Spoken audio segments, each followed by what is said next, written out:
அரசியல் களம் நேயர்களுக்கு வணக்கம். இன்றைக்கு நம்மோடு நேர்காணலுக்காக அரசியல் விமர்சகர் ரவீந்திரன் துரைசாமி அவர்கள் நம்மோடு இணைந்திருக்கிறார். அவரோடு பேசலாம். சார் வணக்கம். வணக்கம் சிவா. கரூர் துயர சம்பவம் நடந்து கிட்டத்தட்ட ஒரு மாதம் ஆக போகுது. விஜய் தரப்புல இருந்து ஒரு வீடியோ வெளியிட்டார். அதுக்கப்புறம் பாத்தீங்கன்னா ஒரு 10 நாள் கழிச்சு ஒரு போஸ்ட் ஒன்று போட்டிருந்தார், நீதி வெல்லும் அப்படின்னு.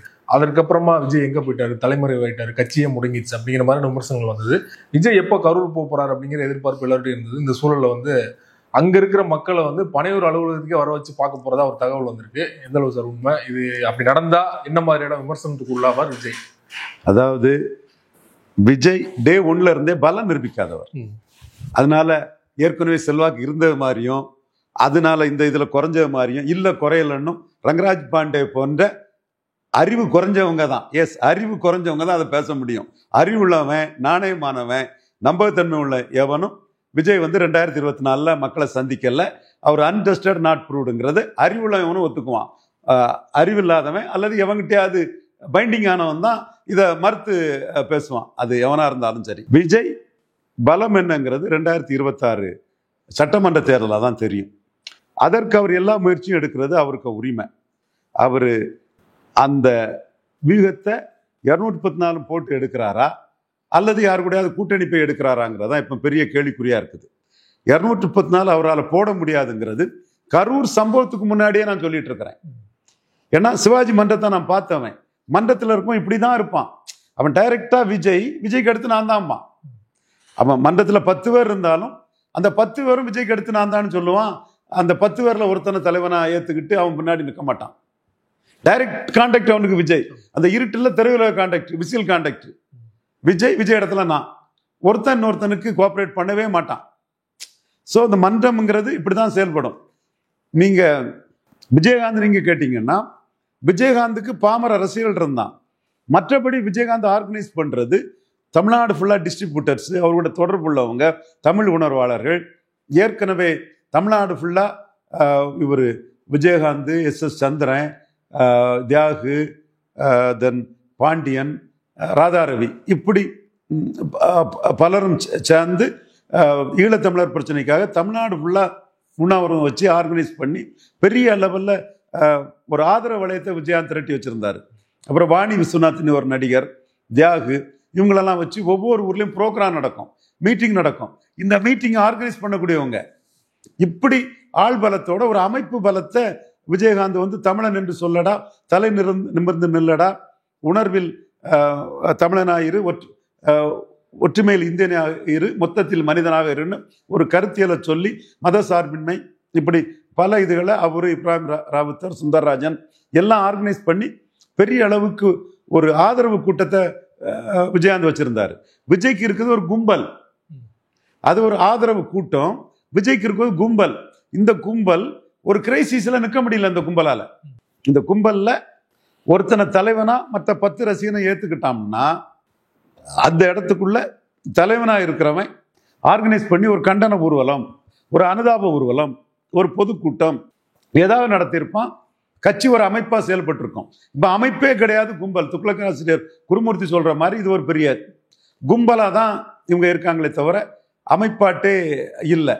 அந்த வீக்னஸ். 2ஆம் கட்ட தலைவர்கள் கூட இந்த கரூர் சம்பவத்துக்கு விஜய்க்கு ஆதரவா யாருமே பேசல, வெளியிலேயே வரல, பேசல.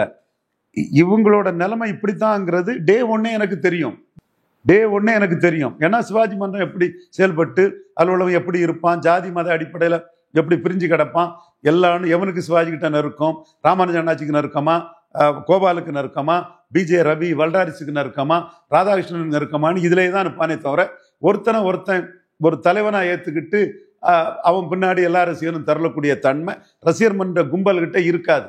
அது எனக்கு தெரிஞ்சதுனாலதான் நான் தெளிவா இது கும்பல் தேராதுங்கிறத டே 1 சொல்லிட்டேன்.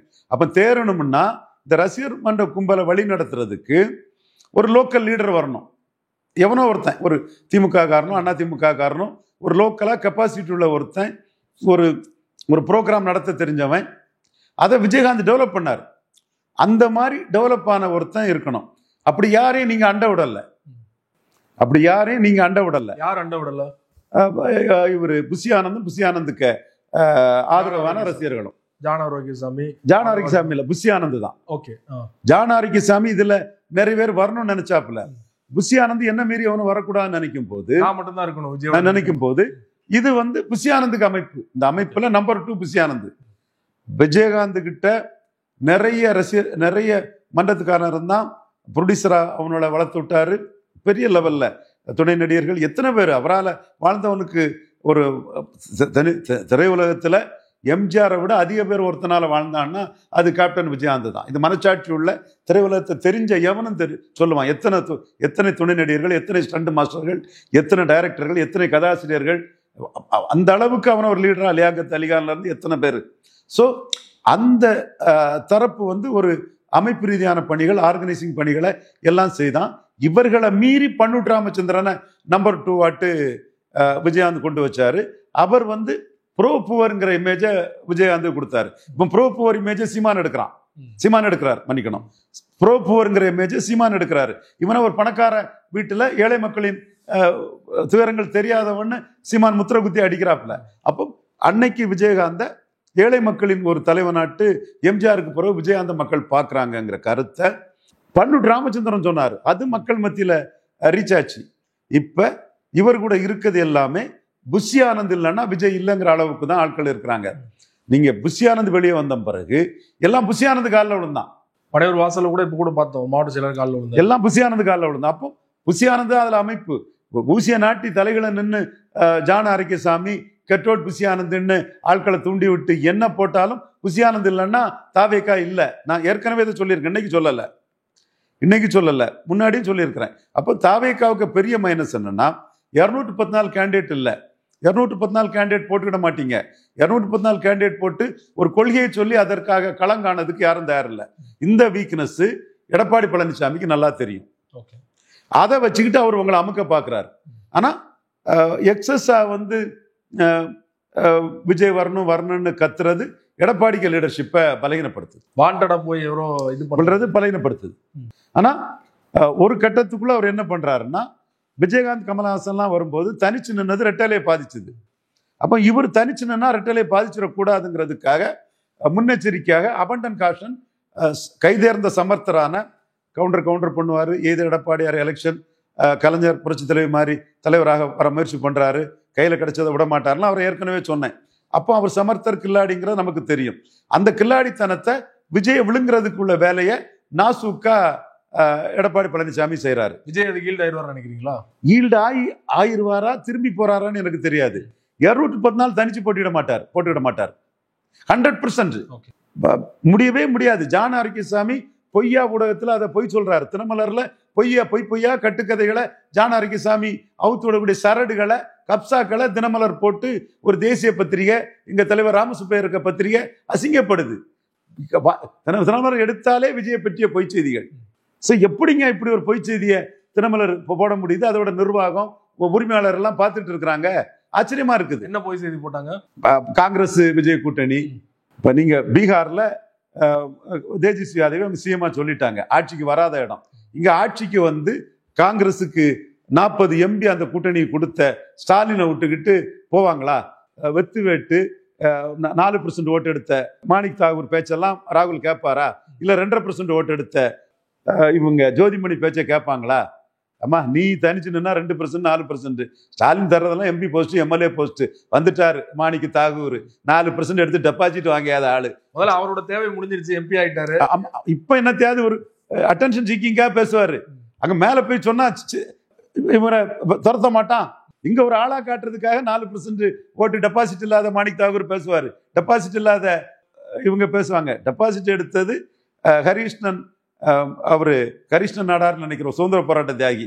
அவருக்கு மகன் கட்சி வசந்தகுமார், இந்த விஜய் வசந்துக்கு அப்பா. நாடார் பெல்ட்டுக்குள்ள அவர் மட்டும்தான் சோனியா பாப்புலாரிட்டி பிளஸ் கட்சி வசந்தகுமார். டெபாசிட் எடுத்த மட்டுமில்ல 2வது வந்துட்டாரு. அவ்வளவு பேர்ல 2வது வந்துட்டாரு. வேற யாருக்குமே டெபாசிட் கிடையாது. அப்ப டெபாசிட் இல்லாதவன்லாம் அவன் 24 எம்பி ஆனதும் அவன் ஆளுக்கு பேசுறான். எப்பா உனக்கு டெபாசிட்டே கிடையாதுங்கிறது எங்களுக்கு தெரியும். ராகுல் காந்திக்கும் தெரியும், மல்லிகார்ஜுன கார்கேக்கும் தெரியும், செல்வ பெருந்தகைக்கும் தெரியும். எல்லாம் சிரிச்சுக்குவான். ஸோ இப்படி 4 பேரை வச்சுக்கிட்டு விஜய் காங்கிரஸ் கூட்டணி அதுல சீமான் உடைச்சிட்டாரு. காங்கிரஸுக்கே மொத்தம் தமிழ்நாட்டில் சட்டமன்றம்னா 2% தான்யா. 2% உள்ளவனுக்கு 17. அப்போ உனக்கு 2%? 17 2% கூட்டணி 117 உனக்கு 117 அவனுக்கு 2% ஓட்டான்னு உடைச்சு தள்ளிட்டாரு. ஸோ இந்த மாதிரிப்பட்ட செய்திகளை, நடைமுறை சாத்தியமில்லாத செய்திகளை, காங்கிரஸ்காரன் திமுகவை நம்பி ஸ்டாலின் கொடுக்கறது எம்பி போஸ்ட்னு இருக்கக்கூடிய ஒரு சூழ்நிலையில அங்க திமுக ஒரு போராட்டம் நடத்தினா கூட ராகுல் காந்தியை வந்து அங்க உட்காரக்கூடிய கனிமொழி தான் போயிருந்தாங்க, ஸ்டாலினுக்கு ரெப்ரசன்டேட்டிவ் வந்திருக்காங்க, நம்ம அங்க இருப்போம்னு நினைக்கக்கூடிய ஒரு சூழ்நிலையில இந்த அணி தோக்குறது வரை அவன் பிரிய மாட்டான். ராகுல் காந்தி வந்து விஜயிடம் போன்ல பேசினாரு, ஆலவர்தனா வந்து டெல்லியில வந்து முக்கியமான காங்கிரஸ் தலைவரை சந்திச்சு பேசினாரு அப்படிங்கிற மாதிரியான தகவல் தான் வருதே தவிர செய்தியா மாறல. திட்டமிட்டு பரப்பப்பட்ட தகவல். இதான் சீமான் முத நாளே சொல்லிட்டான், தம்பி நீ பலம் நிரூபிக்காத, உங்ககிட்ட ஒரு கூட்டணிக்கு வரமாட்டான். விஜயகாந்தியோட கூட்டணிக்கு வந்தாலாவது 8, 10, 5 அவர் பலம் நிரூபிச்சாரு, மக்கள் நல கூட்டணி ஒண்ணு ஆரம்பிச்சாரு, பலம் நிரூபிக்காத உங்ககிட்ட ஒரு கூட்டணிக்கு வரமாட்டான்னு தெளிவா சொல்லிட்டார். இந்த பலம் நிரூபிக்காத இருக்குங்கிறத ஒரு சில பலகீனமான ஊடகவியலாளர்களை இவரு ஆதவ அர்ஜுனாவும் ஜான ஆரோக்கியசாமி இன்ஃப்ளூயன்ஸ் பண்ணி பேச வைக்கிறாங்க. நான் ஊடக மக்கள் வியூவர்ஸ்ட கேட்டுறேன், விஜயை பற்றி என்ன வேணாலும் பேசுங்க, அது உங்க ப்ரெடிக்ஷன். அவர் பலம் நிரூபிக்காதவருங்கிறத பேசாதவன் கரெக்ட் ஆயிட்டான், ஜான ஆரோக்கியசாமிகிட்ட கரெக்ட் ஆயிட்டான், அல்லது ஆதவர்ஜுனாட்ட கரெக்ட் ஆயிட்டான். எனக்கு வேண்டிய ஒரு தம்பி மேலே ரொம்ப சந்தேகமா இருக்கு, கரெக்ட் ஆயிட்டான்னு ஒண்ணு. நீங்க வந்து ஒரு கருத்து சொல்லும் போது உங்க ப்ரெடிக்ஷனை சொல்லலாம், அது தப்பே இல்லை. அவர் பலம் நிரூபிக்காதங்கிற உண்மையை நான் சொல்லும் போது டென்ஷன் ஆகிறவன்லாம் ஆதவர்ஜுனாவுக்கு வீட்டு நாய்க்குட்டி மாதிரி இருக்கான்னு தான் அவனை நம்ம பார்க்கணும். அதை தவிர அந்த நபர்களை வேற எதுவும் பார்க்க வேண்டிய அவசியம் இல்லை. நீங்க மக்கள் வந்து அன்டெஸ்டட் நாட் ப்ரூவ்டு விஜய்ங்கிறத மறுத்து பேசுறவன் எவனாவது இருந்தாலும் அவன் முகத்தை பார்த்து வியூவர்ஸ் வந்து புரிஞ்சுடுங்கிறதான் என்னோட வேண்டுகோளா நான் இந்த இடத்துக்குள்ள வைக்கிறேன். எனிவே எடப்பாடி பழனிசாமி வெள்ளம் கொடுத்து விஜயை சாகடிக்கக்கூடிய விஷயமாட்டு விஜய் தனிச்சு நின்றுட முடியாதுன்னு தான் அதை காட்டி அவர் கூட்டணின்னு வந்துட்டாருன்னா 20 சீட்டுக்கு முடிச்சுட்டு போயிருவார். 20 சீட்டு தான் விஜய் வாங்கி, அவ்வளவுதான். பலன் நிரூபிக்காத உனக்கு என்ன துணை முதல்வர்லாம் சொன்னாங்க, அது சொல்லுவாங்க. துணை முதல்வர் எடப்பாடி கொடுத்தாருன்னா எடப்பாடி அவுட் இல்ல, அவருக்கு 20% இருந்து தானே பலன் நிரூபிக்காதவருக்கு 50-60 சீட்டு கொடுக்கணும். பலன் நிரூபிக்காதவருக்கு 60 சீட்டு கொடுத்தா எடப்பாடிக்கு பலகீனம் இல்ல. எடப்பாடி தானே வாண்டடா போய் வந்து கூட்டணிக்கு வாங்கன்னு கூப்பிடுறாரு. கண்டிப்பா அது எடப்பாடிக்கு பலகீனம், அது எடப்பாடிக்கு பலகீனம். விஜய் கை தானே ஓங்கி இருக்கு, விஜய் கேட்கற தொகுதியில கொடுத்தானே ஆகணும். கூட்டணிக்கு வந்தாருன்னா வாரன்னு ஒரு வார்த்தை சொல்லிட்டாருன்னா அது பிறகு டீல் பண்ண விதமே வேற மாதிரி இருக்கும். சாக்கு கோணி பீப்புல சாக்க போட்டு ஒரே அமுக்கி தூரத்தில் அப்பதான் தெரியும் இவனுக்கெல்லாம் எதுவும் டீல் பண்ண தெரியாதவனு. சரி, இதை பார்த்து கூட கொஞ்சம் டீல் பண்ணலாம், பண்ணிட்டு போறாங்க. ஸோ அந்த இடத்துக்குள்ள எடப்பாடி வந்து ஒரே அமுக்க அமைக்கிறாரு. நீ கமிட் பண்ணிட்டா போதும், அது பிறகு வெளியே போக முடியாது. இப்போ வந்து தனிச்சு நின்றுருவேன், மந்து காலை வச்சு மிதிச்சிருவோம்னு ஒரு ஷோவை காட்டிட்டு இருக்கிறது. இவர் தலைமையில காங்கிரஸ் ஒன்றும் வரப்போறது இல்லை. அது சீமான் அடிச்ச கிண்டல் தான் செம கிண்டல். அவன் 2% 117, நீ 2% 117. அப்போ பல நிரூபிக்காத நீங்க தினகரனுக்கு 60 சீட்டு கொடுத்தாலே உங்களுக்கு அசிங்கம் இல்லை. தினகரன் 60 சீட்டு குறையாம உங்ககிட்ட இருந்து வரமாட்டாரு. டெல்டா அப்பர் சவுத்தெல்லாம் வேணும் பாரு. அவர் ஆர்கே நகர்ல வெற்றி பெற்றவர், 50% ஓட்டு எடுத்து வெற்றி பெற்றவர், 5% ஓட்டு எடுத்தவர். ஆனா அவருக்கு 60% ஓட்டு கொடுத்தீங்கன்னா உங்க இமேஜும் போயிடும், கலரும் போயிடும். அடுத்தால கிருஷ்ணசாமி, அவருக்கு வந்து 20 சீட்டு கொடுத்தீங்கன்னா அவர் உங்களை வச்சு தேவேந்திர குல வேளாளர்கிட்ட இழந்ததெல்லாம் மீண்டும் பிடிக்கணும்னு நினைப்பாரு. அப்போ நான் 2% வாக்கு எடுத்தவன், தென் மாவட்டத்தில் தொகுதிக்கு 8-10 எடுத்தவன், தென் மாவட்டத்தில் உள்ள ரிசர்வ் தொகுதியிலே ஆண்ட கொடுன்னு கேட்பாரு. அப்போ நீங்க என்ன பேரம் பேசுவீங்க? அப்போ அவர் லாபத்துக்கு தானே உங்ககிட்ட வராரு. அப்போ உங்க பாப்புலாரிட்டியை வச்சு அவர் மீண்டும் தேவேந்திர குல வேளாளர் மத்தியில தலைவராக எழும்பணும். அப்போ அவர் உங்கள்கிட்ட 20-25 சீட்டு கேட்பார்ல. அப்போ உங்க ரேஞ்சு என்ன? பலன் இருக்காத உங்க ரேஞ்சு. கிருஷ்ணசாமி உங்கள்கிட்ட 20-25 சீட்டு கேட்பாரு. நீங்க டாக்கிங் டேபிள்ல இருக்கும்போது தான் தெரியும், நீங்க இருந்து பேச்சுவார்த்தை நடத்தும் போது தான் தெரியும். இப்போ ஏட்டு சுரக்காயா தினமலர்ல போடுறதும் மற்ற பத்திரிகையில எழுதும் போதும் ஒன்றும் தெரியாது. அப்போ அவரு உங்கள்கிட்ட பேச்சுவார்த்தை நடத்திட்டு இருக்கும் போதே நீங்க 11க்கு மேல எம்எல்ஏ ஆகல. போன தேர்தலில் சரத்குமாருக்கு அதிகமான சீட்டு கொடுத்து வந்து போட்டியிட முடியாம திரும்ப அந்த நிலைமையெல்லாம் வரும். இந்த நிலைமைய பாக்குறதுக்கு ஒரு சீட்டு உதயசூரியன்ல தாரான்னா உடனே ஓடிடுவாரு கிருஷ்ணசாமி. 11 ஜெயலலிதாவில் ரெட்டலையில் எம்எல்ஏ ஆனோம், 2 சீட்டு வாங்கணும், ஒரு ராமசாமியும் ஒரு கிருஷ்ணசாமியும் ஆனோம். ராமசாமி போயிட்டாரு, கிருஷ்ணசாமி எம்எல்ஏ ஆனேன். ஐயா 14 வருஷம் ஆகி நான் எம்எல்ஏ ஆக முடியல, ஸ்டாலின் கொடுக்கறது எம்எல்ஏ போஸ்ட், உடனே அவர் போயிடுவார். இதுதான் உண்மை நிலைமை. இதை மறைச்சிக்கிட்டு ஜாலியா பேசிட்டு இருக்கான். நமக்கு விவரம் தெரியும். சரி, நீ எத்தனை நாள் ஜாலியா பேசுவ, எத்தனை நாள் கொடுத்த காசுக்கு இது பண்ணுவ, மொத்தத்துல நீ அதை பண்றதே ஜனநாயகம் படத்துக்கு மார்க்கெட்டிங் தான். நேத்து கூட பாத்தீங்கன்னா செம்பரம்பாக்கம் ஏரி திறந்ததுல வந்து என் கையை வச்சு திறக்கலாம்னு நினைச்சேன். நான் வந்து ஒரு ஜாதி ரீதியான இழிவுபடுத்தப்பட்ட பொதுப்பணித்துறையா இல்லைன்னா வந்து ஜாதி வெறித்துறையா அப்படின்லாம் வந்து நேற்று வந்து பேசியிருந்தார் செல்வப்பிரந்திகை அவர்கள். இதுவுமே வந்து கூட்டணிக்குள்ள ஒரு இணக்கம் இல்லை அப்படிங்கிற மாதிரியான பேச்சு நேற்று எழுந்துட்டு இருக்கு இல்லையா? அதை எப்படி பாக்குறீங்க? காங்கிரஸ் கட்சி திமுக தொடர்பா வந்து 19, 21, 24 3 தடவையுமே அது இருந்தது. இப்பவும் 26 அது இருக்குங்கிறது உண்மைதான். காங்கிரஸ்காரன் திமுக விட்டு போனா தற்கொலை, அந்த கட்சி அதோட முடிஞ்சு போச்சு. சீமான் அதை தான் எதிர்பார்க்காரு. தமிழினத்துக்கு துரோகம் பண்ண அந்த கட்சியை சேர்ந்த மாணிக் தாகூர், ஜோதிமணி எல்லாம் என்னைக்கு திமுக விட்டு வெளியே போய் காலி ஆவாங்களோ அன்னைக்கு நல்ல நாள்னு எதிர்பார்த்துட்டு இருக்கிறாரு. ஏன்னா 9க்கு பிறகு 9ல் தப்பிட்டாங்க. 9ல் திமுக தப்பிட்டு இவங்க தான் அடி வாங்கினாங்க. 15 சீட்ல ஈழ பிரச்சனை வந்து இவங்கள்ட்ட 8 சீட்டை அடிச்சிட்டு மற்ற சீட்டெல்லாம் தப்பி தான் பழைச்சாங்க. ராமசுப்பெல்லாம் தப்பி தான் பழைச்சாப்புல. 8 சீட்டுக்கிட்ட அடிபட்டு போச்சு. 15க்கு பாண்டிச்சேரி ஜெயித்தாங்க, 16க்கு 8, தமிழ்நாட்டில் 15க்கு 8. இந்த மாதிரி திமுக விட்டு போய் தொலைஞ்சிட்டாங்கன்னா இந்த காங்கிரஸ் தமிழ்நாட்டில் அழிய வேண்டிய கட்சி சுத்தமாக அழிஞ்சு போகும். அந்த புண்ணியத்தை தம்பி விஜய் தேடிட்டான்னா அவனுக்கு பெரிய பாராட்டுக்கள் அப்படிங்கிற லெவலில் தான் சீமான் போன்றவர்களும் நினைக்கிறாங்க. அப்படி ஒரு இது வர்றது தங்களுக்கு பெரிய பூஸ்டர் கொடுக்கணும் சீமான் தெளிவாக நம்புறாரு. ஆனால் எப்படி பீகாரில் தேஜஸ்வி அதை விஷயமா சொன்னாங்களோ அதே மாதிரி இங்கேயும் ஸ்டாலின் டைம்ஸுக்கு அப்படியே அடங்கி போயிடுவாங்க. சும்மா பேசுவாங்க, அடங்கி போயிடுவாங்க. இன்னொரு ஆங்கிள் பார்க்கணும்னா கூட பார்லிமெண்ட்டுக்கு முன்னாடி ஸ்டாலினே 5 சீட்டு 6 சீட்டு தான் காங்கிரஸ் கொடுப்போம்லாம் பேச்சு வந்ததில்ல. அது பேச்சு வரும், கடைசியில் அவரே 10 கொடுத்துட்டார்ல. இப்போ திமுக அணி என்னை பொறுத்தவரை ஸ்டேட்டஸ்கோ இதாகும். யாரும் வளரல, எல்லாரும் அப்படி இருக்கிறோம், எல்லாரும் ஜெயிக்கிறோம், ஜெயிக்கிறத வரை ஜெயிப்போம், என்னைக்கு தோக்குறோமோ அன்னைக்கு அடுத்த கட்டத்தை பார்த்துக்கலான்னு தான் போவாங்க. திமுக அணி வெற்றி பெறது வர தொடரும். காங்கிரஸ் கட்சி திமுக அணிக்கு பிரிஞ்சுக்கிட்டு மீண்டும் வர்றதுக்கு முன்னாடி கட்சி வசந்தகுமார் தவிர ஒருத்தருக்கும் டெபாசிட் கிடையாது. இதான் உண்மை நிலைமை. அது அவங்களுக்கு தெரியும். அவங்க தெரியாமல அதை இருக்கிறாங்க. இன்னொரு கட்சியை ஜெயிக்க வைக்கக்கூடிய அளவுக்குலாம் காங்கிரஸ் ஸ்ட்ரென்த் கிடையாது. சட்டமன்ற தேர்தல்னா பாராளுமன்றத்திலே 4.3 தான். வாசன் போன பிறகு சட்டமன்றம்னா அந்த கட்சிக்கு 3% ஓட்டு தான் தமிழ்நாடு ஃபுல்லாக இருக்கும். ஜோதிமணி, மாணிக் தாகூர்லாம் பார்லிமெண்ட்டுக்கு எழுதின வாக்கோட பாதி தான் சட்டமன்றத்துக்கு வாங்குவாங்க. ஸோ அது ஒரு பெரிய மேட்டரே கிடையாது. சும்மா ஸ்டாலின் பெரிய வெற்றியில் இருக்கிறாருங்கிறத பொறுக்க முடியாமல் தினமலர்கள் சும்மா அப்படி வதந்திகளையும் அதிகளையும் கற்பனை பரப்பிட்டு இருப்பாங்களே தவிர அதில் ஒன்றும் பெரிய உண்மை இல்லை. ஸ்டாலினை வெற்றியை கண்டு புழுங்கக்கூடிய எல்லா இன்னும் நடந்துராதான்னு நினைப்பான். யதார்த்தம் அது இல்லை. லாபத்துக்கு தான் எல்லாரும் அரசியல் இருக்கான். 40 சீட்டு கொடுக்கக்கூடிய தமிழ்நாட்டில் தப்பு பண்ணுனா 4வது முறை மோடி வந்துடுவாருன்னு ராகுல் காந்திக்கு தெரியும்.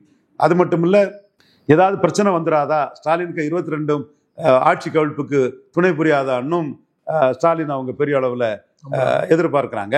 ஸோ அந்த இடத்துக்குள்ள அவங்க ஸ்டாலினை விட்டு போய் எங்கேயும் போய் தற்கொலைக்கு வாய்ப்பு இல்லை. கார்த்திக் சிதம்பரம் சசிகலா பாரு, அப்பவே சொன்னேன், ஏப்பா கூட தெரியாம ஜாமி ஆடிட்டு இருக்க, சசிகலாலாம் அரசியல் நிற்க முடியாப்பா, மோடி விட மாட்டார்ப்பா, என்னப்பா பேசிட்டு திரு நீ இந்த குருமூர்த்தி இளகணேசன் கச்சிராஜா எல்லாம் பேசுற நம்பி பேசாதப்பா, தப்பா பேசாதப்பான்னு அப்பவே கார்த்திக் சிதம்பரத்தை நக்கல் நையாண்டி நான் அடிப்பேன். அந்த ஆள் பெரியவன். இப்போ சசிகலா பற்றி நான் பேசின தப்புன்னு ஒத்துக்கிட்டான். அந்த இடத்துல கார்த்திக் சிதம்பரத்துக்கு பெருந்தன்மையை நம்ம மதிச்சுட்டு போயிடலாம். அதுக்கப்புறம் எடப்பாடிட்டு கத்திட்டு நடந்தாங்க. வேற வழி இல்லை, எடப்பாடி பாஜகவோட போயிட்டாரு.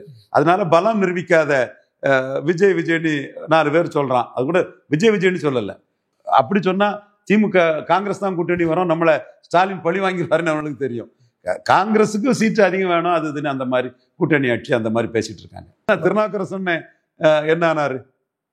நமக்கு அண்ணன் தான், மிகப்பெரிய அரசியல் வரலாறு கொண்டவர், ஜெயலலிதாவை பொதுச் செயலாக்கினவர். தப்பா போய் எடப்பாடி கூட்டணி சொல்லும் போது சோனியா காந்தி இப்படி வந்திருக்கான்னு சோனியா காந்தியே ஸ்டாலின்ட்ட போட்டு கொடுத்து அண்ணனுக்கு இதில் ஆயிடுச்சு. சரி, அண்ணன் பையன் எம்எல்ஏ இருக்கிறாரு, ஸ்டாலின் பெருந்தன்மையா அதெல்லாம் பார்க்காம இது பண்ணுவாருன்னு தான் நான் நினைக்கிறேன். பனையூர்ல வந்து பாதிக்கப்பட்ட மக்கள் வந்து விஜய் வந்து கூட்டு வந்து பார்க்க போறாரு அப்படிங்கிற தகவல் வந்துட்டு இருக்கு. செய்திலாம் இல்லை, அது வரைக்கும் விஜய் பத்தி வந்தது எல்லாமே தகவலாக தான் வந்துகிட்டு இருக்கு. ஸோ வந்து தொடர்ச்சியா 1 மாதம் ஆக போது ஏன் வந்து பனையூர் அங்க பாதிக்கப்பட்ட மக்களை கரூர் போய் சந்திக்க மாட்டாரு அப்படிங்கிற விமர்சனமா இருக்கு. ஒரு அரசியல் கட்சி தலைவர் இதெல்லாம் வந்து களத்துக்கு போகணும், ஏன் போக மாட்டார் அப்படிங்கிற விமர்சனம் வந்துட்டு இருக்க சூழல்ல பனையூர் கூட்டு வந்து அந்த பாதிக்கப்பட்ட மக்களை பார்த்தாங்கன்னா எந்த அளவுக்கு விஜய் விமர்சனத்துக்குள்ளார் நினைக்கிறீங்க? சவுக்கு சங்கர், ரங்கராஜ் பாண்டே, இப்படி எவன்லாம் எந்த சகோதரர்கள் எல்லாம் யாரெல்லாம் விஜய் நம்பி பேசுறீங்களோ விஜய் மண்குதிரை நிரூபிப்பாரு. உங்க முகத்துல நல்லா தார் கறி அப்படி பூசப்படும். நான் உறுதியா சொல்றேன், நீங்க எல்லாம் ஏமாந்து போவீங்க. விஜய் நடவடிக்கைகள் வந்து அரசியல் சார்ந்ததல்ல, ஒரு மக்கள் நலன் சார்ந்ததல்ல, ஒரு வியாபார அரசியல். ஒரு பாப்புலாரிட்டியை வச்சு ரஜினியும் அஜித்குமாரோ பாப்புலாரிட்டியை காசாக்க விரும்பல, இவர் பாப்புலாரிட்டியை காசாக்க விரும்புறாரு. ஒரு வியாபார அரசியல் பண்றாரு, ஒரு இன்வெஸ்ட்மெண்ட் பண்ணி அதோட பாப்புலாரிட்டி அடைஞ்சுக்கிட்டாரு. அதுவே பெரிய ஒரு லாபம். ரெண்டாவது, இதை வச்சு ஒரு வியாபார அரசியல் நடக்குமான்னு பார்க்குறாரு. என்னை பொறுத்தளவில் அப்படி நீங்கள் வியாபார அரசியலுக்கு போனீங்கன்னா இதுவே முதலும் கடைசியுமான வியாபாரமாக முடிஞ்சு போகும். அதோட அவுட்டு. இப்போ சிவாஜி எப்படி பலம் நிரூபிக்காம இஷ்யூ இல்லாமல் ஜானகியை சப்போர்ட் பண்ணி போய் 50 சீட்டுக்கு அவரும் தோத்து, லீடர்னா அவர் தோத்துருக்க மாட்டார், அவரும் தோத்து ஜானகியும் தோக்கடிச்சு 47 தொகுதிகளில் 4% 3% பரிதாபமாக ஓட்டு எடுத்து தோத்தாரோ, அதே மாதிரி விஜய் இதெல்லாம் காட்டி எடப்பாடி கிட்ட கூட்டணிக்கு போனாருன்னா அது அவருக்கு சினிமா மார்க்கெட்டையும் காலி பண்ணிடும், அரசியலையும் காலி பண்ணிடும். ரொம்ப இன்னொரு சிவாஜி ஆட்ட அவர் போயிடுவார். இதை விட அவர் மானமாக டீசெண்டாக ரஜினி ரூட்ல விலகி போகிறது அவருக்கு ரொம்ப நல்லது. ரொம்ப நன்றி சார். விஜய் அரசியல் தொடர்பாக பல்வேறு விஷயங்கள் எங்களோட பகிர்ந்து கொண்டீங்க. நேரத்தை ஒதுக்கி நன்றி. நன்றி சிவா.